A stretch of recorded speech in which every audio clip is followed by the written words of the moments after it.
A Ana, porém, dava porção dupla, porque ele a amava, ainda mesmo que o Senhor a houvesse deixado estéril. A sua rival a provocava excessivamente para irritar, porquanto o Senhor lhe havia cerrado a madre. E assim o fazia ele de ano em ano. E todas as vezes que Ana subia à casa do Senhor, a outra a irritava, pelo que chorava e não comia. Então Eucana, seu marido, lhe disse: Ana, por que choras? E por que não comes? E por que estás de coração triste? Não te sou eu melhor do que 10 filhos? Após terem comido e bebido em Siló, estando Eli o sacerdote assentado numa cadeira junto a um pilar do templo do Senhor, levantou-se Ana e com amargura de alma orou ao Senhor e chorou abundantemente e fez um voto dizendo: Senhor dos exércitos, se benignamente atentares para a aflição da tua serva e de mim te lembrares, e da tua serva te não esqueceres, e lhe deres um filho varão, ao Senhor o darei por todos os dias da sua vida, e sobre a sua cabeça não passará navalha. Demorando-se ela no orar perante o Senhor, passou Eli a observar-lhe o movimento dos lábios, porquanto Ana só no coração falava. Seus lábios se moviam, porém não se lhe ouvia voz nenhuma. Por isso Eli a teve por embriagada e lhe disse: Até quando estarás tu embriagada? Aparta de ti esse vinho. Porém Ana respondeu: Não, Senhor meu, eu sou mulher atribulada de espírito, não bebi nem vinho, nem bebida forte, porém venho derramando a minha alma perante o Senhor. Não tenhas, pois, a tua serva por filha de Belial, porque pelo excesso da minha ansiedade e da minha aflição é que tenho falado até agora. Então lhe respondeu Eli: Vai-te em paz, e o Deus de Israel te conceda a petição que lhe fizeste. E disse ela: Acha a tua serva mercê diante de ti. Assim a mulher se foi seu caminho e comeu, e o seu semblante já não era triste. Levantaram-se de madrugada e adoraram perante o Senhor. E voltaram e chegaram à sua casa a Ramá. Eucana coabitou com Ana, sua mulher, e lembrando-se dela o Senhor, ela concebeu.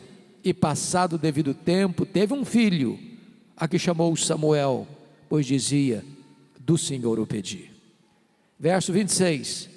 Disse Ana a Eli: Ah, meu Senhor, tão certo como vives, eu sou aquela mulher que aqui esteve contigo orando ao Senhor. Por este menino orava eu, e o Senhor me concedeu a petição que eu lhe fizera, pelo que também o trago como devolvida ao Senhor por todos os dias que viver, pois do Senhor o pedi. E eles adoraram ali o Senhor. Amém. Eu quero conversar com vocês sobre o tema: não desista de seus sonhos. Era o ano de 1952, na Nova Zelândia, quando um importante esportista daquele país, Edmund Hillary, nutriu no seu coração um sonho inédito, audacioso. O sonho de escalar a montanha mais alta do planeta. O sonho de chegar no topo do pico Everest com mais de 8.800 metros de altitude. Edmund Hillary preparou-se para aquela grande empreitada da sua vida. Mas quando ele partiu para realizar o seu sonho, ele fracassou. Não conseguiu chegar. Meses depois ele foi convidado para dar uma palestra em Londres, na Inglaterra. E quando ele chegou no auditório, percebeu que propositadamente as pessoas haviam colocado uma grande gravura do Monte Everest na parede. Ele olhou para a gravura, abaixou a cabeça, cabisbaixo dirigiu-se à plataforma. Quando passaram-lhe a palavra, por um momento ele esqueceu o seu auditório. Voltou-se para a gravura e disse: Monte Everest, da primeira vez tu me derrotaste. Tu não podes crescer mais, mas eu ainda estou crescendo. Da próxima vez, eu te vencerei. 6 meses depois, Edmund Hillary era o primeiro homem na história da humanidade a chegar no topo do Pico Everest, deixando-nos um legado: não desista de seus sonhos. Eu sei que vocês têm sonhos, todos nós os temos. Quem não sonha não vive. Quem desistiu de sonhar, desistiu de viver. É provável, entretanto, que neste seleto auditório haja alguém que tenha perdido os seus sonhos mais bonitos pelas estradas da vida. Talvez haja entre nós nesta noite alguém que já viu seus sonhos mais belos sendo transformados em pesadelos. Talvez aqui nesta noite haja alguém que já enterrou os seus sonhos e que colocou no túmulo de seus sonhos uma lápide: aqui jaz os meus sonhos. Pois eu quero encorajar você nesta noite a trazer esses sonhos e colocá-los de volta na presença de Deus, porque o Deus a quem servimos e adoramos nesta noite é o único Deus vivo e verdadeiro, Criador dos céus e da terra, para quem não há impossíveis, para quem não há causa perdida, para quem não há doença incurável, para quem não há casamento irrecuperável, para quem não há família sem solução.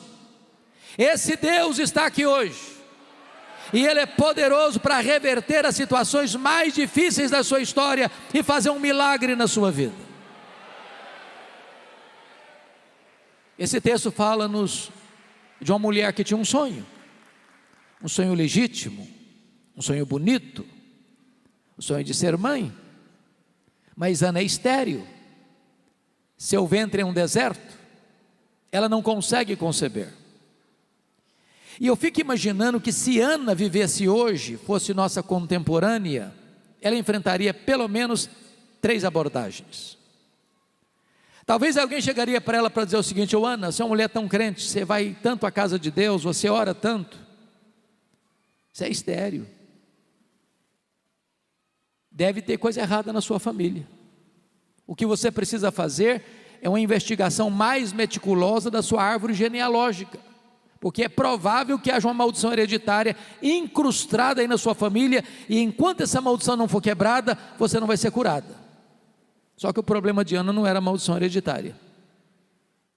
Se Ana vivesse hoje, talvez alguém parecido com os amigos de Jó diriam para ela assim: ô Ana, ninguém sofre sem causa. Para você estar sofrendo é porque você deve ter feito alguma coisa errada. Enquanto você não confessar esse pecado, você não vai ser curada. Só que o problema de Ana não era pecado escondido. Se Ana vivesse hoje, talvez alguém diria para ela assim: ô Ana, deve ter algum demônio da esterilidade escondido aí na sua vida.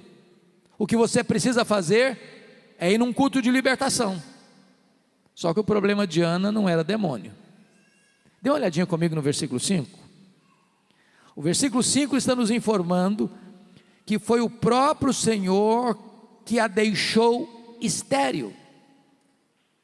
Agora olha o versículo 6. Diz que foi o próprio Deus quem fechou a sua madre, de tal maneira que a doença de Ana não tem a ver com maldição hereditária, a doença de Ana não tem a ver com pecado escondido, a doença de Ana não tem a ver com demônio, a doença de Ana tem a ver com Deus. Isso pode dar um nó na nossa cabeça, porque você pode pensar assim: bom, mas se Deus é bom, e Ele é bom mesmo, se Deus tem o melhor para nós, e Ele tem mesmo, como é que Deus pode adiar os nossos sonhos, e os nossos sonhos mais legítimos? É sobre isso que eu quero conversar com vocês a partir de agora. Em primeiro lugar, Deus adia os nossos sonhos para nos ensinar a verdade de que o Deus das bênçãos é melhor do que as bênçãos de Deus. A maior necessidade sua e minha não é das bênçãos de Deus, é do Deus das bênçãos. Não é das dádivas de Deus, é do doador. Não é de coisas, é de Deus. Você poderia ter todas as bênçãos de Deus: saúde, família, amigos, prestígio, sucesso profissional, prosperidade. Se você não tiver Deus, todas essas coisas excelentes em si mesmas não podem preencher o vazio do seu coração. Às vezes Deus adia os nossos sonhos, para que Ele, Deus, ocupe o primeiro lugar no nosso coração, na nossa vida e na nossa agenda. Nós estamos vivendo uma geração que tem deslocado o eixo do Evangelho do cristocentrismo para o antropocentrismo. Em muitos lugares, o que você escuta não é mais que a vontade de Deus tem que ser feita na terra, mas é que a vontade do homem tem que prevalecer no céu. Só que este não é o cristianismo bíblico. O centro do universo não somos nós, é Deus. Então Deus precisa ocupar o primeiro lugar na nossa vida. E Ele adia os nossos sonhos para entendermos isso, que Ele é melhor do que as suas próprias bênçãos. E Ele precisa vir em primeiro lugar na nossa vida. Em segundo lugar, sabe por que Deus adia os nossos sonhos? Deus adia os nossos sonhos para nos ensinar que tudo que temos e tudo que somos veio de Deus, é de Deus e deve ser consagrado de volta para Deus. Ana disse para Eli: por este menino orava eu, pelo que o trago como devolvido ao Senhor por todos os dias da sua vida. Se Ana não tivesse esse entendimento, Samuel teria sido um ídolo na sua vida. Ela teria gravitado ao redor de Samuel.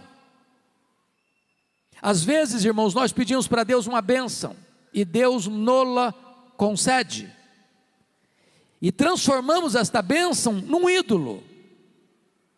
Substituímos o Criador pela criatura, o doador pela dádiva. E nos agarramos de tal maneira à bênção que não temos mais tempo para o abençoador. Eu ilustro. Às vezes pedimos para Deus, por exemplo, prosperidade. E Deus dá prosperidade. A Bíblia diz que a bênção do Senhor enriquece, com ela não tem desgosto. A Bíblia diz que é Deus quem fortalece as nossas mãos para adquirirmos riquezas. A Bíblia diz que riquezas e glórias vêm de ti. Aí a pessoa começa a prosperar. Todo ano acrescenta mais um item na sua declaração de imposto de renda, mais um carro, mais um lote, mais uma casa, mais um apartamento, mais um sítio, mais isso, mais aquilo. E aí a pessoa fica tão ocupada cuidando das bênçãos de Deus que não tem mais tempo para Deus. Não dá para ir numa vigília de oração mais. Não dá para vir num culto durante a semana mais. Porque ela está ocupada demais, cuidando da bênção, e não tem mais tempo para o abençoador. É muito importante você entender que a vida que você tem é de Deus. A saúde que você tem é de Deus. A família que você tem é de Deus. A casa que você mora é de Deus, o carro que você anda é de Deus, o trabalho que você tem é de Deus, o salário que você recebe vem de Deus. Então consagre de volta para Deus o melhor daquilo que Deus tem dado para você. Coloque o seu Samuel no altar de Deus.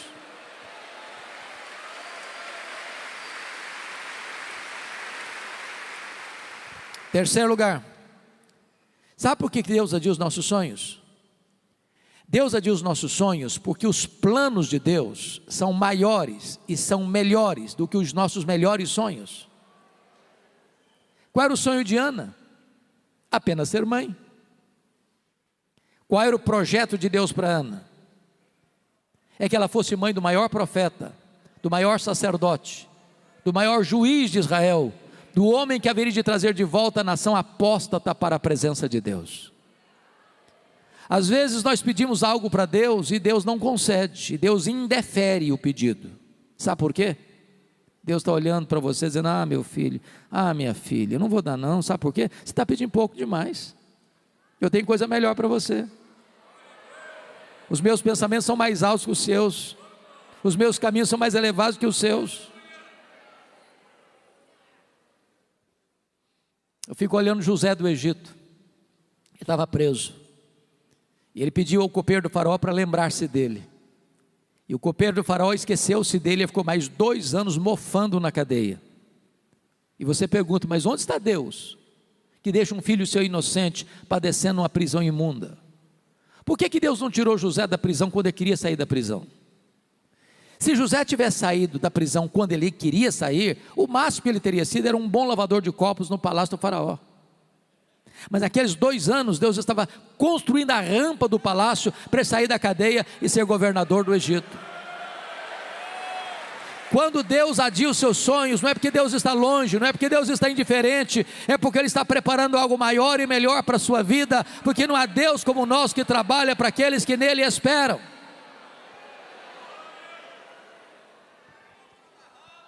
Quarto lugar, sabe por que Deus adia os nossos sonhos? Deus adia os nossos sonhos, meus irmãos, porque Ele é Deus, livre e soberano, que faz todas as coisas conforme o conselho da sua vontade. Confira comigo, por favor, o capítulo 2, versos 6 a 8, no cântico de Ana, o que ela vai declarar. Ela diz assim: o Senhor é o que tira a vida e a dá, faz descer a sepultura e faz subir. O Senhor empobrece e enriquece, abaixa e também exalta, levanta o pobre do pó e desde o monturo exalta o necessitado para o fazer assentar-se entre príncipes.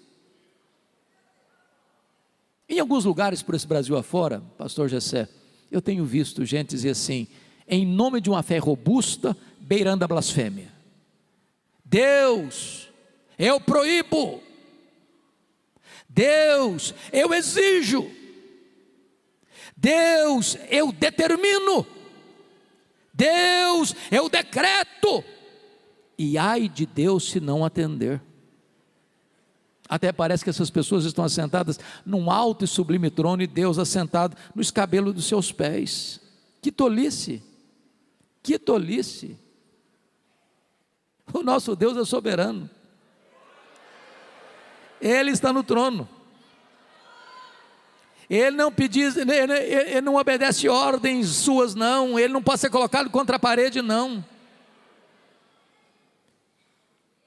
Ele faz todas as coisas conforme o conselho da sua vontade. Ele não precisa pedir permissão nem sua nem minha para fazer não. Ele é livre, Ele é soberano. Ele faz quando quer, onde quer, com quem quer, para o louvor da sua glória. Agora, por outro lado, tem algumas pessoas hoje do alto da sua sapiência teológica dizendo assim: Deus fez, mas não faz mais. O tempo dos milagres ficou lá no passado, lá no período dos apóstolos. O que a Bíblia nos ensina é que Jesus é o mesmo ontem, hoje e para sempre o mesmo. Deus não se aposentou, Deus não está numa cadeira de balanço, Deus não vestiu o pijama, Deus é Deus, Ele tem o mesmo poder. Então, achar que Deus não faz mais hoje é diminuir Deus. Ele opera maravilhas hoje. E eu fico imaginando que Ana, como mulher esclarecida que era, uma mulher crente, que ela deve ter ido, pastor Gessé, nos melhores médicos de Ramá para cuidar da sua saúde. Que não é pecado você ir ao médico, buscar socorro e ajuda na medicina. A ciência é de Deus. Todo conhecimento vem de Deus. E eu até acredito que, como toda mulher, quase sem exceção, gosta de ter uma bolsa ao lado, e não só uma, várias, ela devia andar com os últimos exames da junta médica de Ramá numa dessas bolsas. E eu acho que o resultado era esse: Ana, o seu caso não tem cura, não tem saída. Mas Ana entendia outra coisa: se Deus quiser tem cura, se Deus quiser tem jeito. A última palavra não é da ciência, a última palavra não é da medicina. Se Deus quiser tem jeito. É por isso que Ana ora, é por isso que Ana chora, é por isso que Ana insiste, é por isso que ela bate a porta, é por isso que ela clama, é por isso que ela aguarda um milagre. Deus faz hoje como fez no passado. Há muitos anos eu fui, pastor Gessé, fazer uma visita lá em Vitória, no hospital. Era um hospital militar, que atendia ao SUS na época, eu nem lembro se a sigla era SUS na época. E quando eu chego na porta do hospital, tinham 3 pessoas da minha cidade, interior do Espírito Santo. E dentre essas 3 pessoas, uma jovem, na época com 17 anos, com um câncer no estado avançado. E o médico dela, lá do interior, disse: olha, não dá para continuar o tratamento aqui, você precisa de um CTI. E nós não temos CTI aqui. E ela não tinha plano de saúde, também não tinha vaga no CTI. E eu conversei com o diretor do hospital, que era meu amigo, e disse: eu não posso tirar um paciente para botar outro. Hoje eu não posso receber. Eu confesso que eu não tinha o hábito de fazer, não me lembro se fiz antes, e nem recordo se eu fiz depois disso, mas naquele dia Deus me impulsionou a fazer isso. Eu chego para aquela moça e disse: filha, aqui não tem jeito, aqui não tem vaga, mas nós podemos fazer uma coisa melhor do que ter vaga no CTI. Nós podemos pedir para Deus curar você. E ali na porta do hospital, eu impus as mãos sobre ela e pedi: Deus, cura essa moça, aqui não tem vaga para ela, mas o Senhor pode fazer muito mais.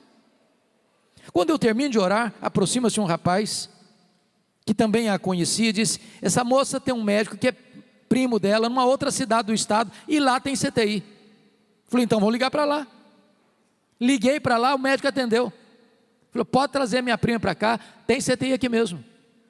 Ela levou o pacote dos exames, constatou a gravidade da situação, com metástases em vários órgãos do seu abdômen,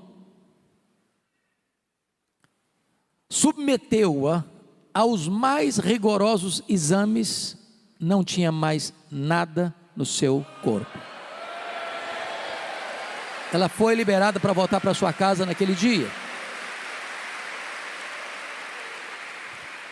Agora, dia 28 de dezembro deste ano passado, em poucos dias, menos de 15 dias, eu estava pregando lá na minha igreja, lá em Nova Venécia, lá no interior do Espírito Santo.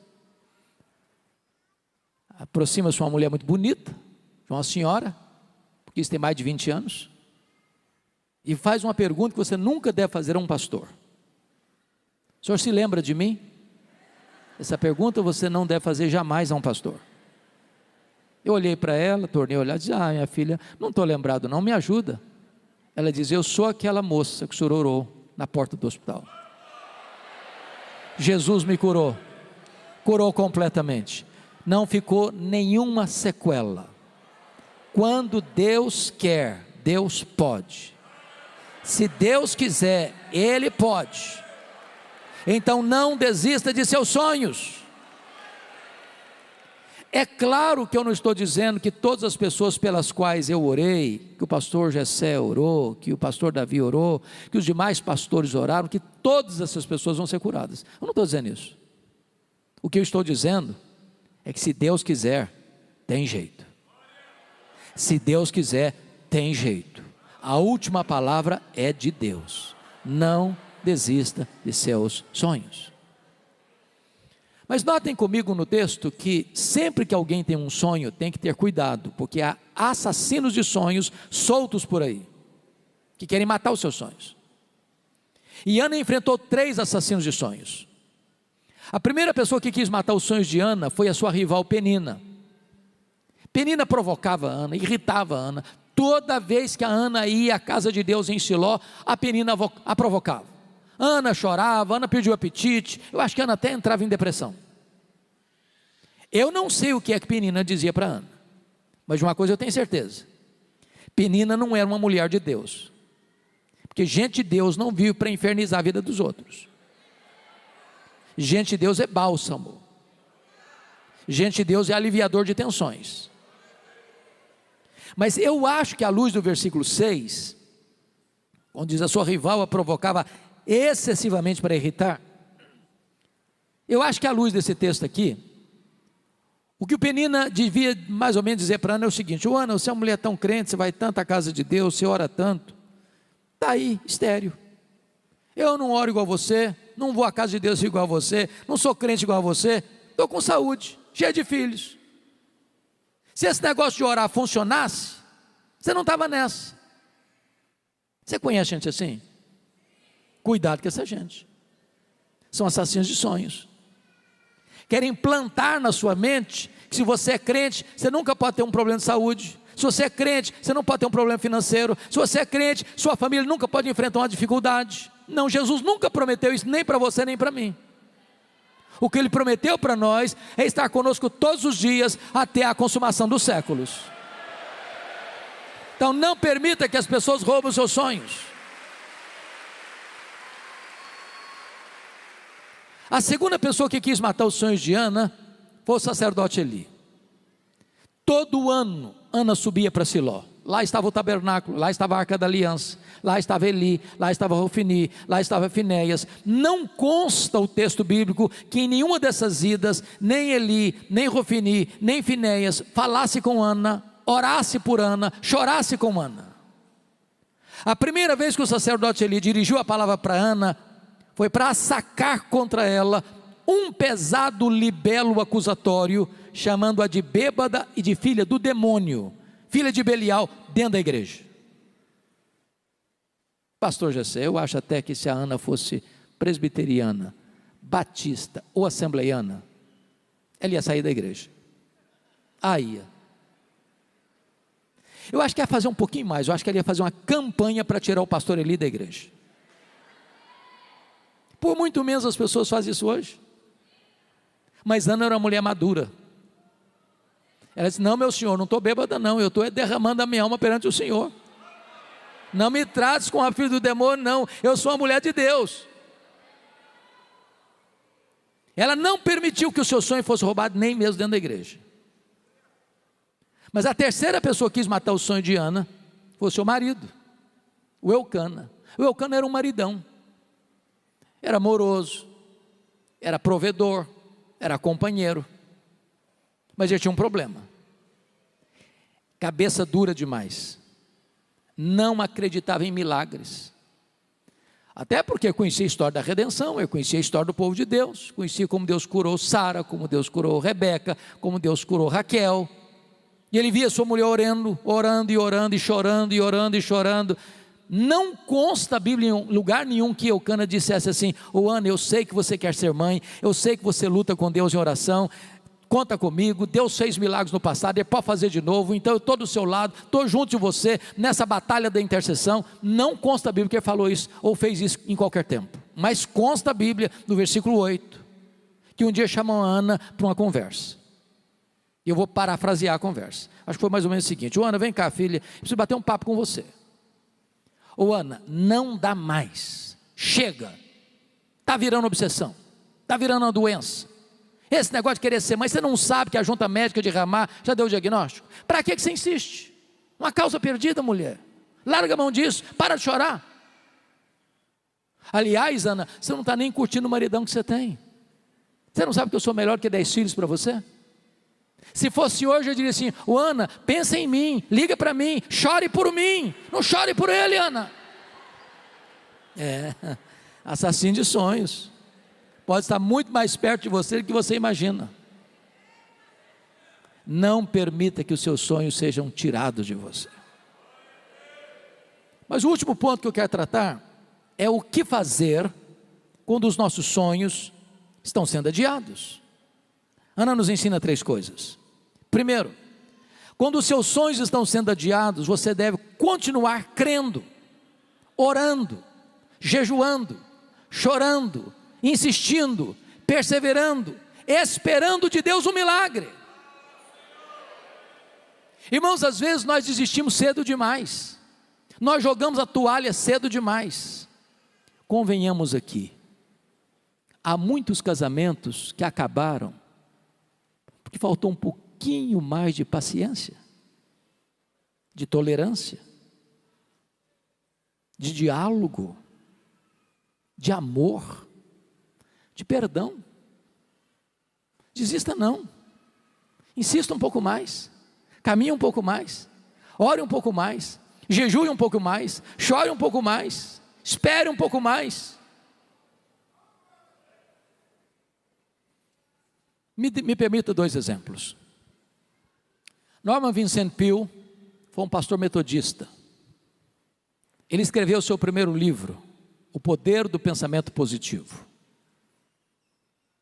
Todo escritor, via de regra, quando escreve o seu primeiro livro, enfrenta dificuldade para publicar o livro. O problema não é nem o conteúdo, as editoras nem entram no mérito do conteúdo. Então,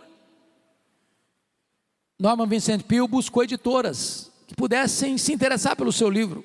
Todas as portas que ele bateu se fecharam para ele. Ele ficou muito frustrado, chegou em casa, pegou os rascunhos do livro, jogou no lixo e disse assim: no lixo vão ficar os meus sonhos de escritor. Dona Ruth, sua mulher, mais crente e mais otimista do que ele, como via de regra as mulheres são, pegou os rascunhos do lixo e disse assim: eu creio nos seus sonhos, vou lutar por eles. Bateu em outras portas, encontrou uma editora que se interessou pelo livro. Resultado, esse livro já vendeu mais de 40 milhões de exemplares, um dos maiores best-sellers da literatura. Estavam no lixo. Não desista de seus sonhos.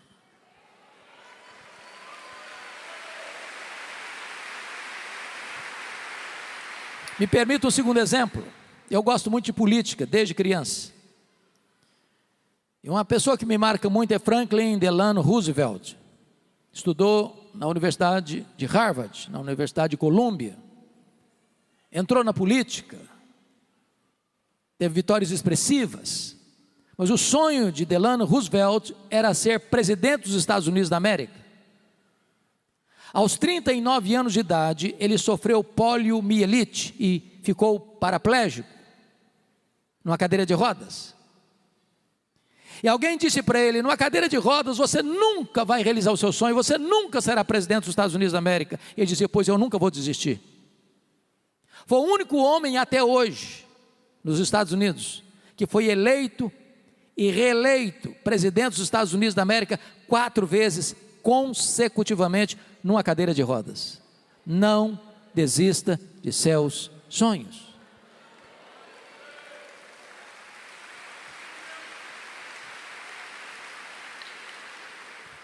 A segunda coisa que Ana fez, meus irmãos, está no versículo 17.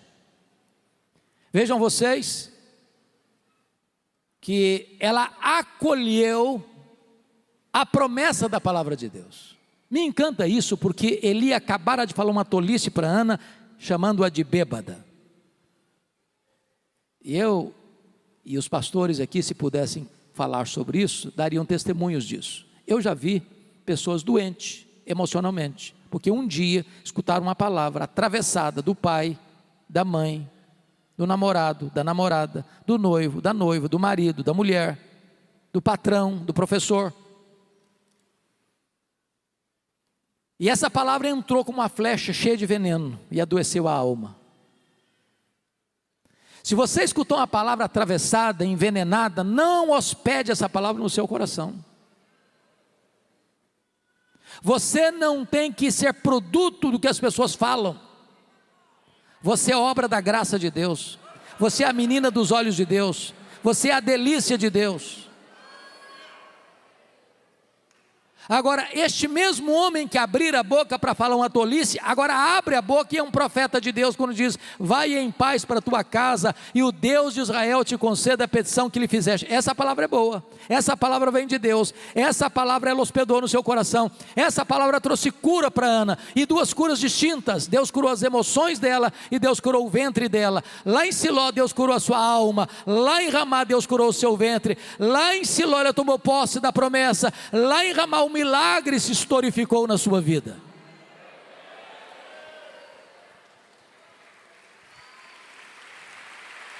Você quer ter vitórias na sua vida? Você precisa se apropriar das promessas da palavra de Deus. Mas como é que a gente se apropria da promessa da palavra de Deus, se nem a palavra de Deus nós conhecemos? Então, pastor Jessé, me permita dar uma sugestão. Nós estamos começando o ano. Quem sabe você este ano assuma o compromisso de ler a Bíblia toda em 2024. E ao ler a sua Bíblia, vá anotando as promessas de Deus. Ah, pastor, mas é muita coisa. Não, sabe por quê? Agora estava finalzinho de dezembro, pastor, lá no interior do Mato Grosso, e conheci uma menina, pastor Davi, de 7 anos. Foi alfabetizada aos 6. Aos 7 anos, ela já tinha lido a Bíblia toda. Se uma criança de 7 anos pode ler a Bíblia toda, e você?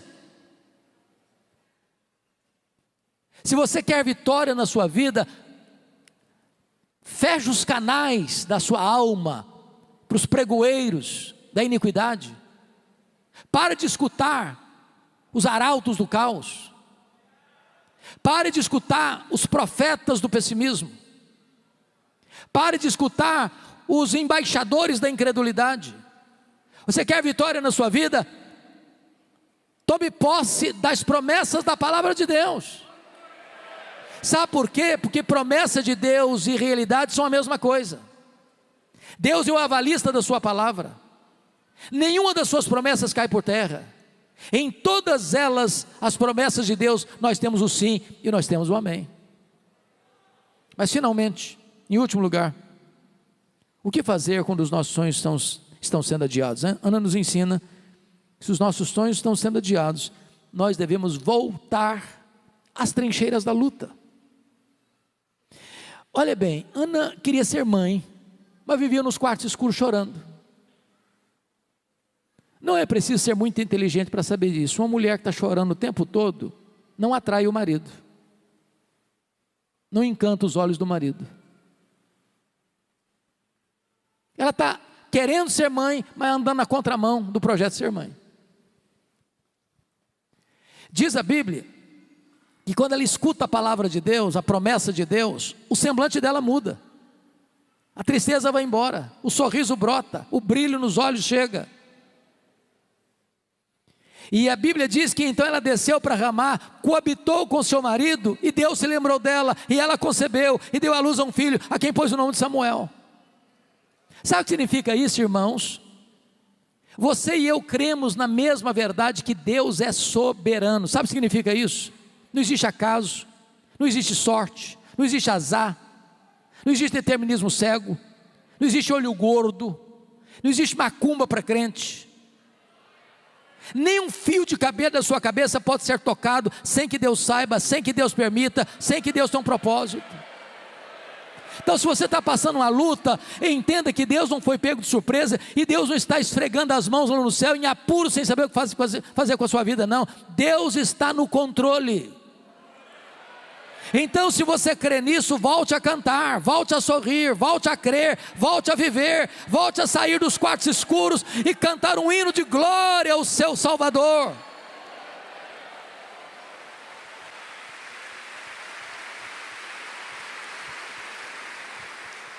Há um autor que eu gosto de ler, e não obstante não ser um autor evangélico, Og Mandino. Se você não leu pelo menos o maior vendedor do mundo, vale a pena.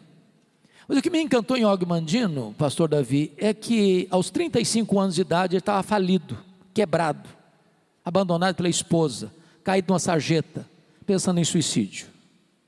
10 anos depois, Og Mandino estava no topo da fama mundial, escrevendo livros lidos e traduzidos no mundo inteiro, encorajando as pessoas a viverem com otimismo. E eu fico imaginando que se um cara que não é crente consegue viver com otimismo, e você e eu, que podemos dizer: este é o dia que o Senhor fez, alegremo-nos e regozijemo-nos nele. Crente tem que ser animado, crente tem que começar o dia animado, crente tem que dizer o seguinte: pode ser hoje, Senhor, aquela causa, pode ser hoje o dia da vitória. E Og Mandino, no seu livro autobiográfico, dá uma sugestão muito simples para você começar o seu dia animado. Ele diz o seguinte: você quer começar o seu dia animado? Faz o seguinte: bem de manhã, pegue o melhor jornal da sua cidade. Qual é o melhor jornal daqui de Fortaleza? Tem algum? O oficial daqui, qual que é? Diário do Nordeste. Pega o Diário do Nordeste, bem de manhã, antes do café. Abra o jornal. Hoje ninguém está abrindo mais folha, mas abre virtual mesmo, não tem problema não. Só um detalhe: não comece a leitura pelas páginas políticas, você vai ficar depressivo e com raiva. Então pula logo essa página. Claro, você não vai querer começar o seu dia lendo as páginas econômicas, porque a economia do Brasil está bambeando as pernas. Então pula logo essa página também. Claro, você não vai querer começar o seu dia lendo as páginas policiais, você vai ficar com medo de sair de casa, então pula também essa página. Bom, você não deve começar o seu dia lendo as páginas esportivas, porque de repente você é torcedor do Ceará e não gostou nada de cair para a segunda divisão, então você pula também essa página. Você quer começar o seu dia animado? Diz ele, abre o jornal na página do obituário, a lista das pessoas que morreram. Só um detalhe, você tem que ler tudo. Tudo. Os nomes grandes, os nomes pequenos, lê tudo. Quando você terminar essa leitura, você vai descobrir algo fantástico. Você vai descobrir que o seu nome não está nessa lista. Você vai descobrir que você está vivo. E se você está vivo, um milagre de Deus pode acontecer na sua vida hoje. Não desista de seus sonhos.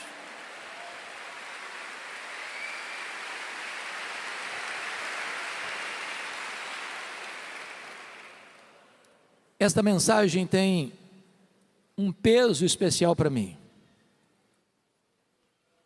Isso porque eu sou fruto de um sonho. Meus pais viviam numa região muito pobre do interior do estado do Espírito Santo, nos idos de 1958. Não tinha estrada, não tinha carro, não tinha recursos médicos. Quando alguém ficava doente, era preciso transportar essa pessoa numa padiola, um lençol amarrado num varal, e 2 pessoas carregando pela trilha, 40 quilômetros, onde ficava o primeiro posto de saúde. A minha mãe estava grávida do seu último filho, estado adiantado de gravidez, quando caiu gravemente enferma. Meu pai, sabendo que ela não suportaria uma viagem de 40 quilômetros de padiola, mandou chamar um médico. Ele veio, a examinou e disse: essa mulher não vai sobreviver. Ela está muito doente. E a criança que está no ventre dela está em agonia de morte. Não dá para salvar as 2 pessoas. Se não sacrificar a criança, não tirar a criança, a mãe morre junto com a criança. Naquele dilema, a minha mãe tomou uma outra decisão. E disse: eu não abro mão desse filho. Eu não desisto desse filho. Eu estou pronto a dar minha vida por ele. Eu estou pronto a morrer por ele. Mas eu não desisto dele. A minha mãe já era uma mulher cristã. E naquele momento de angústia, ela fez um voto para Deus e disse: meu Deus, se tu poupares a minha vida, se tu poupares o meu filho, eu consagro este filho para ti, para que ele seja um pastor, um pregador do evangelho. Deus ouviu a oração da minha mãe e eu nasci.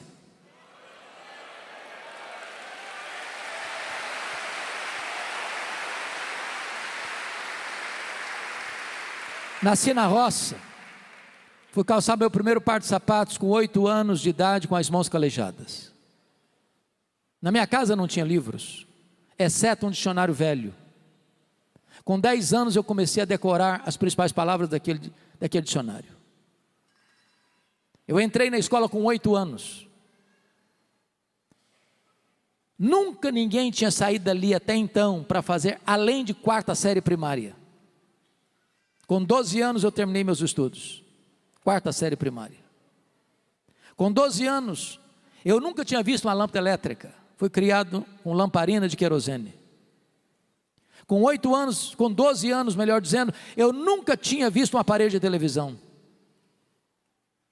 Com 12 anos, eu nunca tinha entrado numa cidade. Com 12 anos, a minha professora que me alfabetizou, usada por Deus, perguntou para mim, sabendo meu sonho de estudar: você tem coragem de vir comigo? Estou mudando para Vitória. Eu disse: se os meus pais deixaram, eu vou. Eu nunca tinha dormido uma noite fora de casa. Com 12 anos eu subi na carroceria de um caminhão, fui parar no pior bairro da Grande Vitória, dentro de um mangue, do lado de um prostíbulo, um barraco de tábuas com 4 cômodos, com 10 pessoas. O último livro que escrevi agora, Os Milagres de Jesus, eu dediquei à minha honrosa e honrada e abençoada professora, Zilda Portela Fiame, que embora numa casa tão pequena, com 10 pessoas, leva mais um. E eu tinha um sonho. Tinha tantas lutas, foram dias dificílimos para mim.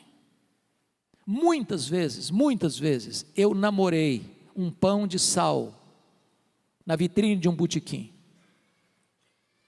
E chorando de fome, não tinha dinheiro para comprar um pão de sal para comer. Muitas vezes busquei farinha ou açúcar para comer e não tinha para comer. Mas eu tinha um sonho e queria lutar por ele. Pasmem vocês, o meu sonho de criança era ser político e advogado. Eu não perdi um comício por nada. A política era resolvida nos palanques. Enquanto o último orador não descia do palanque, eu não ia embora. No dia que eu fiz 18 anos, eu tirei meu título e me filiei num partido. E um dia, pastor Gessé, eu estou conversando com um presbítero, um homem de Deus, e disse para ele assim: querido presbítero José Scherrer, quando eu realizar meus sonhos de ser um político e um advogado reconhecido, no final da minha vida eu quero entrar no seminário. Quero dedicar os últimos dias da minha vida para pregar o evangelho. Esse homem botou o dedo no meu nariz, literalmente falando, e disse: você quer dar as sobras para Deus? Deus quer você hoje, com a sua juventude, com a sua força. Aquela palavra entrou no meu coração como uma flecha, e eu saí dali 100% convencido de que naquele momento Deus me chamava para o ministério.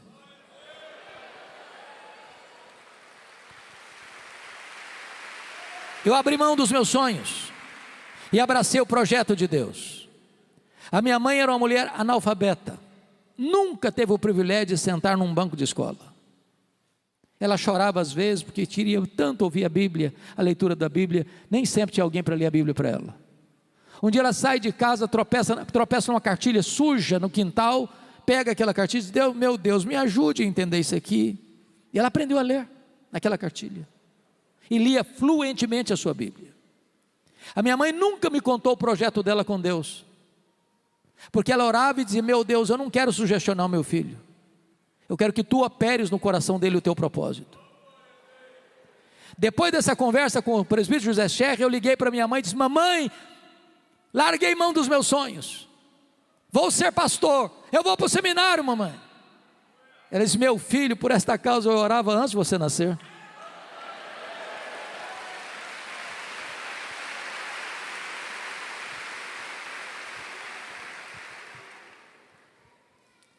Minha mãe sempre foi muito doente, desde que a conheci.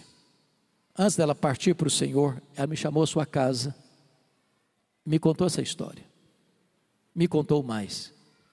Disse: meu filho, nesses anos todos, eu nunca deixei de me levantar de madrugada, dobrar meus joelhos e pedir que Deus levantasse você, que Deus capacitasse você, que Deus instrumentalizasse a sua vida.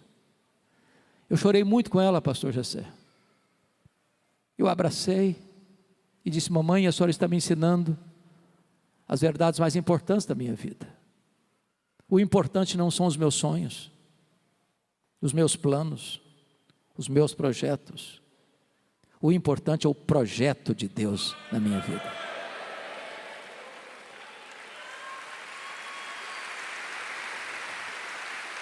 A senhora está me ensinando, mamãe, que um filho nunca é pobre se tem uma mãe que ora por ele. Então eu quero terminar na contramão do meu tema. Se preciso for, desista dos seus sonhos, mas nunca desista do propósito que Deus tem para a sua vida. Eu quero orar com vocês nesta noite.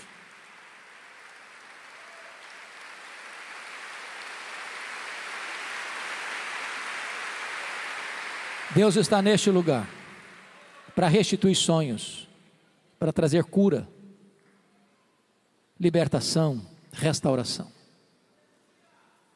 Nós não temos espaço, e eu não gostaria que fosse uma oração genérica, mas gostaria que fosse uma coisa específica. Então, se você hoje traz um sonho, um projeto, que você precisa de um milagre de Deus, eu quero orar especificamente por vocês.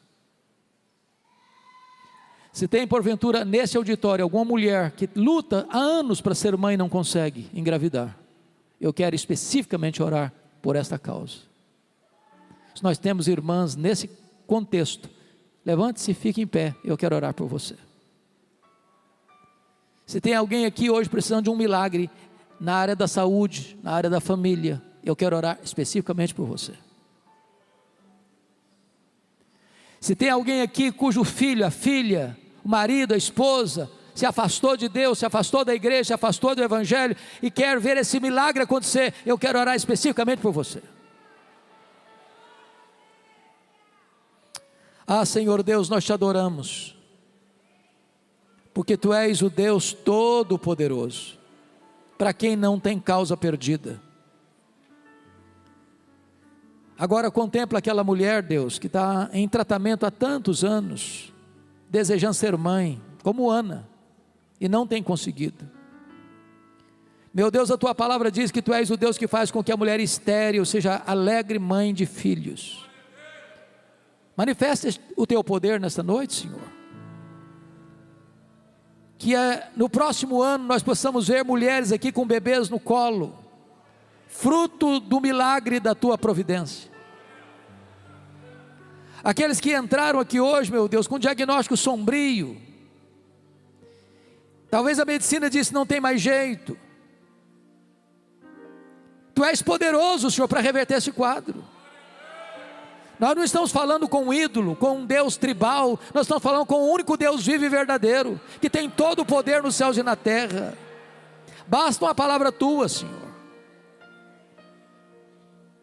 Nós estamos aqui clamando, Deus, para que os pródigos voltem. Volte à Tua casa, volte à casa do Pai. Quebra as algemas, rompa os grilhões, Senhor. Traz de volta aqueles que precisam estar na casa do Pai. Se porventura nesta noite alguém entrou aqui nesse santuário ou está nos acompanhando virtualmente, que ainda não foi convertido, transformado pelo poder do evangelho, não nasceu de novo, que essa seja a noite da salvação.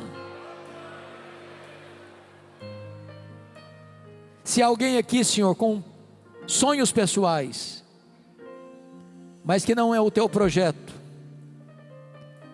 que nesta noite Tu abras os olhos da alma, para que essa pessoa possa ver qual o Teu plano específico para a sua vida.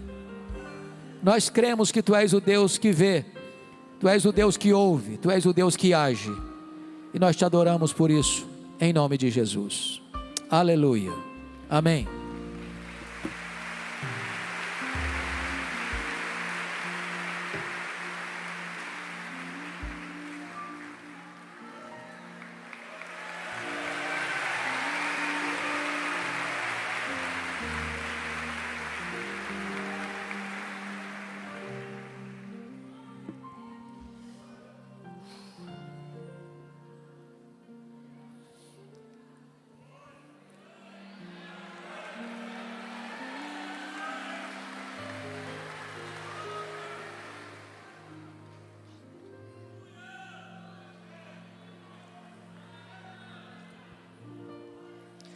Eu acompanho o reverendo Hernando Dias Lopes há alguns anos. Eu não sei se essa mensagem foi só para mim, ou se alguém mais recebeu. Mas eu ainda não tinha visto Deus usando ele tão forte como usou hoje. De forma cirúrgica, eu estou em lágrimas. Nosso Deus existe. Nosso Deus é real. O Senhor está dizendo para esta geração: parem de serem superficiais, periféricos. O que Deus quer fazer desse Brasil é aquilo que está em Lamentações de Jeremias 5:21. Renova os nossos dias como dantes. Restaura-nos. Não é pecado você chorar. Não é pecado você expor a sua alma, o seu coração. Não se furte de deixar a lâmina do poder de Deus cortar o excedente da alma. Se derrame. Eu desci ali ainda agora e uma senhora veio ao meu encontro, abraçou, chorou e disse: eu sou presbiteriana, mas eu quero pôr a mão sobre a tua diverticulite. Eu creio, ela dizia, que meu Jesus cura. O Senhor está em espírito e em verdade na casa nesta noite.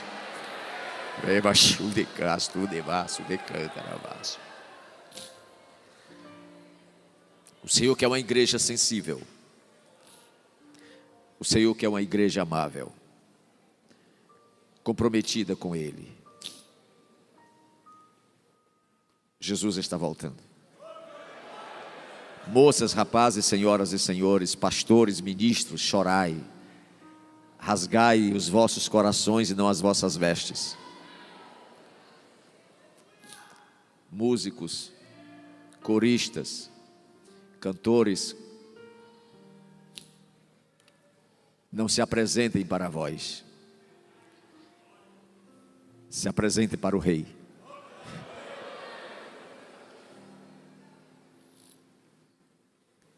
Coloque a mão no ombro de quem está do seu lado.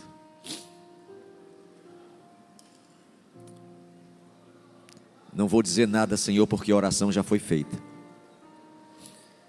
Eu quero só que o Senhor inicie, como uma mulher inicia um crochê,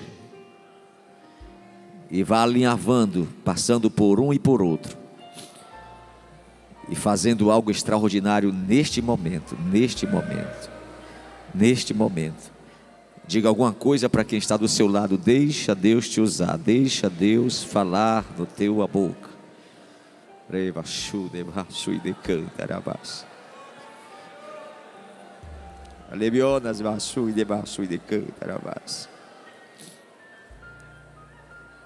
O Senhor está presente. O Senhor está visitando câncer, esterilidade, depressão, angústia.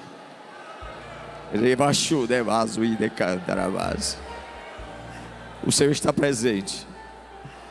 Não sei se vocês creem, mas tem irmãos aqui tendo visão de anjos sobrevoando sobre este lugar. Os anjos do Senhor estão sobrevoando, tocando em vidas, tocando em vidas, tocando em vidas.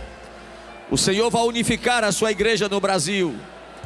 Não haverá assembleianos, não haverá presbiterianos, não haverá batistas, mas haverá uma unção dobrada do Espírito de Deus descendo sobre esta nação. A igreja adora, glorifica o Senhor, glorifica o Senhor. Tem autoridade de Deus, repreenda a enfermidade que está na pessoa do seu lado. Diga isto, diga isto, diga isto, diga isto.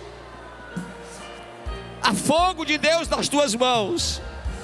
Senhor, repreenda a vaidade, repreenda a indiferença, derriba os muros, Senhor, que divide as denominações desta nação. Tira, Senhor, a idolatria, a vaidade, a ditadura religiosa deste país. Tira, tira, Senhor. Nos ensina a te clamar como Ana clamava.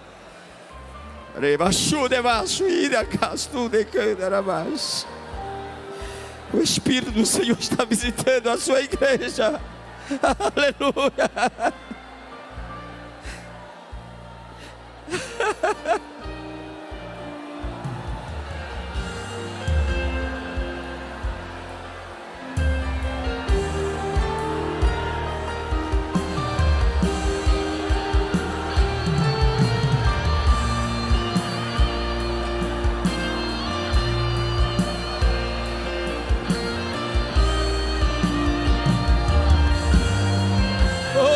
Aleluia.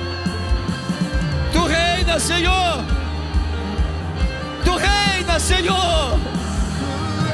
Tu reina, Senhor. Traz o avivamento desta nação, Senhor. Restaura-nos.